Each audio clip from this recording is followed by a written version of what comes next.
I conserve land. That's what I spend most of my time doing. When I'm out here walking around in the woods, this reminds me of why I started doing this. You know, I started with the kids. We spent a long time together when they were 6 and 8 years old, walking and just looking at the plants and spending time together as a family. I think it's important that my children, their children, and their grandchildren have a place to go that they can see and appreciate nature.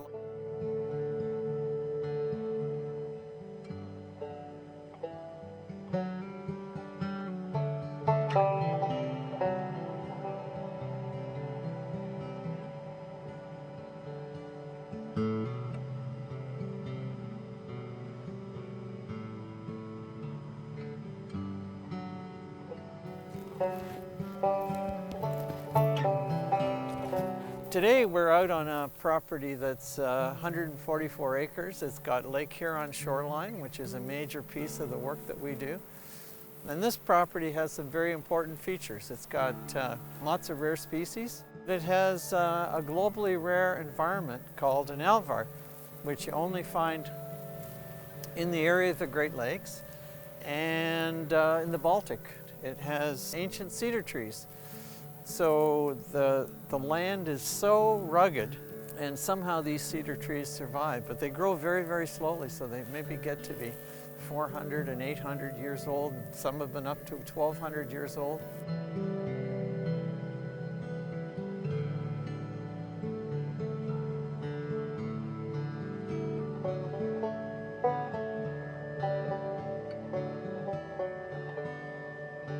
The family's being generous enough and has offered to donate it to us, $925,000 worth, but our charity has to raise $15,000 to $20,000 in order to see that that land is conserved.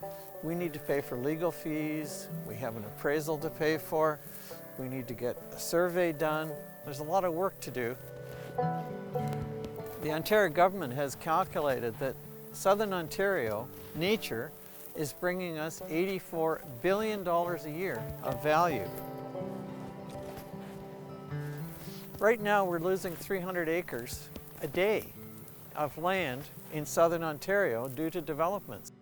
There's a lot of misunderstanding about the value of nature.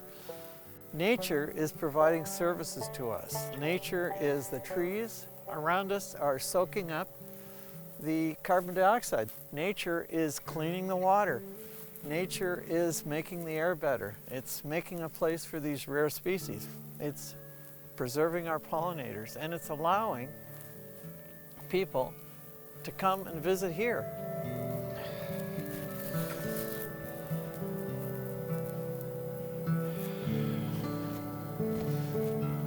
Well, you know, my dad never figured this out. He's an architect too, and he could never figure out why I was conserving this land. For him, a piece of property had to have buildings on it. He'd say, "Bob, what are you going to do with all that land?" I could never explain to him that just leaving it for nature is the right way. Just keep it the way it is. It's so important.